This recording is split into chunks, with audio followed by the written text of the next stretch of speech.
మూసి అంటే దాన్ని ఒక ఏటీఎం లాగా తయారు చేసుకోవాలి.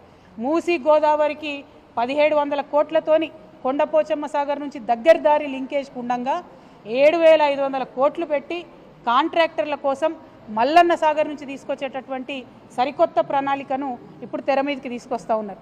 మరి 7500 కోట్ల ప్రజాధనం దుర్వినియోగం చేయడానికైనా ఈ నల్గొండ జిల్లా బిడ్డ ఉత్తమ్ కుమార్ రెడ్డి గారు ఇరిగేషన్ మంత్రిగా ఉన్నారని చెప్పి నేను ఇవాళ ప్రశ్న వేస్తా ఉన్నా. దీనికి ఉత్తమ్ కుమార్ రెడ్డి గారు సమాధానం చెప్పాలి. అంతకుముందున్న ప్రాజెక్టుల ప్రాబ్లం ఏంది? 1700 కోట్లతోని కొండపోచమ్మ సాగరు మూసి అనుసంధానం చేసేటటువంటి ఆస్కారం ఉన్నప్పుడు కొత్త ప్రాజెక్టు 7500 కోట్లతోని ప్రజాధనం దుర్వినియోగం చేయాల్సిన అవసరం ఏముందని మేము ప్రశ్నిస్తూ ఉన్నాం. అదేవిధంగా మరి మూసి ప్రక్షాళన అంటే ఏంటిది? మూసిలో ఉన్న మురికి నీళ్ళు ప్రక్షాళన చేయాలి. కానీ కాంగ్రెస్ పార్టీ వారి దృష్టిలో మూసి పరివాహక ప్రాంతంలో ఉన్న పేద ప్రజల ఇండ్లను ప్రక్షాళన చేసే కార్యక్రమం వాళ్ళు మొదలుపెట్టింది. ఆ పేద ప్రజల ఇంటి మీద పడి బుల్డోజర్లతో కొడుతున్నటువంటి పరిస్థితి. మరి ఆనాడే మేము ఆలోచన చేసినాం, మూసీ రివర్ డెవలప్మెంట్ కోసం ఒక బోర్డు పెట్టినాం. దానికి సుధీర్ రెడ్డి గారు చైర్మన్గా కూడా ఉన్నారు.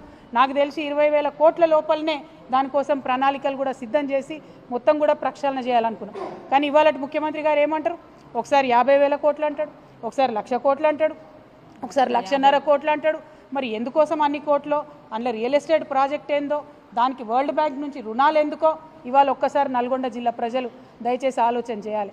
మూసీ పేరుతోని మన రాష్ట్రాన్ని మళ్ళా ఏటీఎంగా మార్చి మూసీలో వచ్చినటువంటి మనీని ఢిల్లీకి పంపే ఆలోచన తప్పితే ఇంకోటి ముఖ్యమంత్రి గారికి లేదు. దీన్ని నల్గొండ జిల్లా ప్రజలు దయచేసి అర్థం చేసుకోవాలని కోరుతా ఉన్నాను. మూసీ పేరుతో ఇక్కడ వచ్చి ప్రారంభోత్సవం చేస్తామని చెప్పి అడ్డగోలు మాటలు ముఖ్యమంత్రి గారు మాట్లాడారు. వారు మాట్లాడిన మాటలు నల్గొండ జిల్లా ప్రజలందరూ కూడా విన్నారు. మరి వారి భాషలోనే వారికి ఖచ్చితంగా ఇవాళ మాటల పరంగా బీఆర్ఎస్ పార్టీ జవాబు చెప్తుంది. చెప్పకుండా ఏం ఊరుకోం. మీలాగా 2-3 రౌడీ ముక్కలు నేసుకొని ఆఫీసుల మీద దాడి చేసేటటువంటి దరిద్రపు సంస్కృతి మాది కాదు.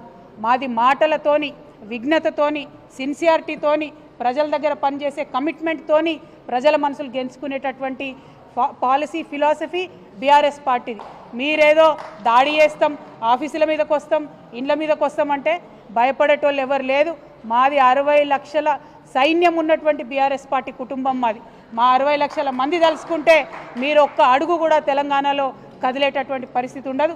ఖబర్దార్ కాంగ్రెస్ నాయకులారా, మళ్ళొక్కసారి ఎక్కడ బీఆర్ఎస్ పార్టీ ఆఫీస్ వైపు కన్నెత్తి చూసినా కూడా బీఆర్ఎస్ పార్టీ సైనికులు ఎవరు కూడా ఊరుకోరని చెప్పి ఈ సందర్భంగా మీకు తెలియజేస్తూ ఉన్నాను.